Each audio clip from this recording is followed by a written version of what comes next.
द्रौपदी महाभारत का वो पात्र है जिसके बिना महाभारत की कल्पना भी करना मुश्किल है। महाभारत का युद्ध भले ही पांडवों ने जीता था, लेकिन युद्ध को जीतने की प्रेरणा द्रौपदी ने ही दी थी। द्रौपदी वो ज्वाला थी जिसने अपनी मर्यादा और सम्मान की प्राप्ति के लिए कौरवों के खून से कुरुक्षेत्र के मैदान की प्यास बुझाई थी। द्रौपदी महाभारत युद्ध के बाद भारतवर्ष की महारानी बनी, लेकिन इनका जीवन और अंत ऐसे रास्तों से गुजरता है जिन्हें जानकर हर कोई हैरान रह जाता है। अधिकांश हिंदू ग्रंथों में कहा गया है कि द्रौपदी का जन्म किसी महिला से नहीं हुआ था और इसलिए उन्हें अक्सर अयोनिजा यानी वो महिला जो किसी महिला के गर्भ से पैदा ना हुई हो के रूप में वर्णित किया जाता है। द्रौपदी जो अन्य स्त्रियों से बहुत अलग थी, अपने पिता का तिरस्कार सहना, 5 पतियों से विवाह करना, ऐसे ना जाने कितने कार्य थे जो सिर्फ द्रौपदी के अलावा किसी और ने नहीं किए थे। जितना हम सब लोग द्रौपदी के बारे में जानते हैं, क्या सच में द्रौपदी वैसी ही थी या उससे अलग थी? आइए आज की वीडियो में हम आपको बताते हैं। द्रौपदी का जन्म यज्ञ की अग्नि से हुआ था, इसलिए उसे यज्ञसेनी भी कहा जाता है। दरअसल भगवान श्री कृष्ण जानते थे कि द्रौपदी का जन्म कैसे और किस उद्देश्य से हुआ है, इसलिए उन्होंने द्रौपदी का प्रयोग महाभारत के युद्ध को उसके अंतिम प्रारब्ध तक पहुंचाने के लिए किया। इस युद्ध में कौरव पक्ष के वो सभी लोग मारे गए जो पिछले जन्म में राक्षस कुल के थे।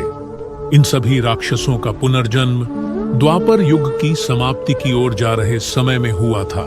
इन्होंने समाज में अत्याचार फैलाना शुरू कर दिया। इस अधर्म को नष्ट करने के लिए ही भगवान श्री कृष्ण ने द्वापर युग में अवतार लिया और द्रौपदी की सहायता से सारे अधर्मियों का नाश किया और धर्म की स्थापना की। लेकिन ये सवाल तो मन में उठता ही है कि द्रौपदी कौन थी? इस सवाल का जवाब हमें मिलेगा भगवान श्री कृष्ण के पिछले जन्म यानी भगवान श्री राम के युग यानी त्रेता युग से। त्रेता युग का सबसे बड़ा खलनायक रावण, जो भोग विलासी और अत्याचारी था और महादेव का सबसे बड़ा भक्त था। क्योंकि महादेव को संगीत सुनना प्रिय है, इसलिए वो कैलाश जाकर भगवान शिव के लिए संगीत वादन भी करता था। एक बार जब रावण संगीत वादन करके वापस लौट रहा था तो उसे वन में एक स्त्री तपस्या करती हुई दिखी।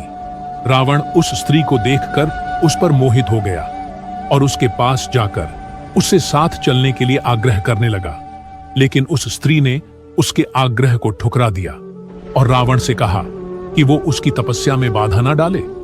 रावण को स्त्री का यह व्यवहार अपना अपमान लगा। उसने जैसे ही क्रोध में उस स्त्री को स्पर्श करने की कोशिश की, उस स्त्री ने अपने नेत्र खोलकर रावण से कहा, मूर्ख, तूने मेरी तपस्या में बाधा डाली है। जा, मैं तुझे श्राप देती हूं। तेरी मृत्यु का कारण मैं बनूंगी। यह कहकर वो स्त्री गायब हो गई। फिर कुछ वर्षों बाद जब राम जी अपना वनवास काट रहे थे तो उन्होंने रावण की बहन शूर्पणखा के विवाह प्रस्ताव को ठुकरा दिया।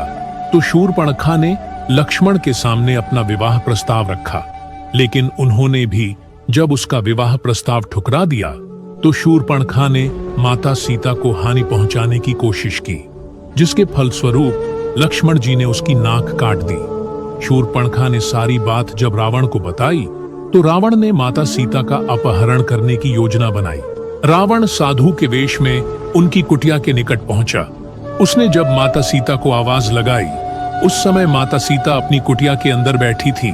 माता सीता साधु के भेष में आए रावण की आवाज सुनकर जैसे ही उठकर जाने लगी, तभी उनके सामने एक साध्वी स्त्री प्रकट हुई और उस स्त्री ने माता सीता से कहा कि देवी, यहां से सीता बनकर बाहर जाने की आज्ञा आप मुझे दीजिए और कृपया अपने वस्त्र और आभूषण मुझे दे दीजिए। माता सीता ने उनकी बात मान ली और अंतर्ध्यान हो गई। इसके बाद वो साध्वी स्त्री सीता जी का रूप धर के बाहर आई और रावण उसे ही उठाकर ले गया।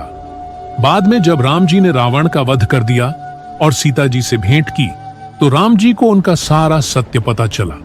उन्होंने उस साध्वी के त्याग से खुश होकर उसे वरदान दिया कि द्वापर युग में भी धर्म की स्थापना करने के लिए वे भी उनका साथ देंगी। इसी तरह इस साध्वी स्त्री ने द्रौपदी का रूप लेकर द्वापर युग में जन्म लिया।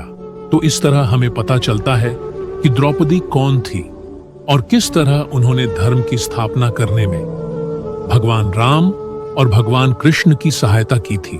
तो दोस्तों, ये थी आज की वीडियो। आपको आज की वीडियो कैसी लगी आप हमें कमेंट के माध्यम से भी बता सकते हैं। वीडियो पसंद आई हो तो वीडियो को लाइक करें, वीडियो को अपने परिवारों और रिश्तेदारों में शेयर करें। चैनल पर अगर नए आए हैं तो चैनल को सब्सक्राइब करना ना भूलें।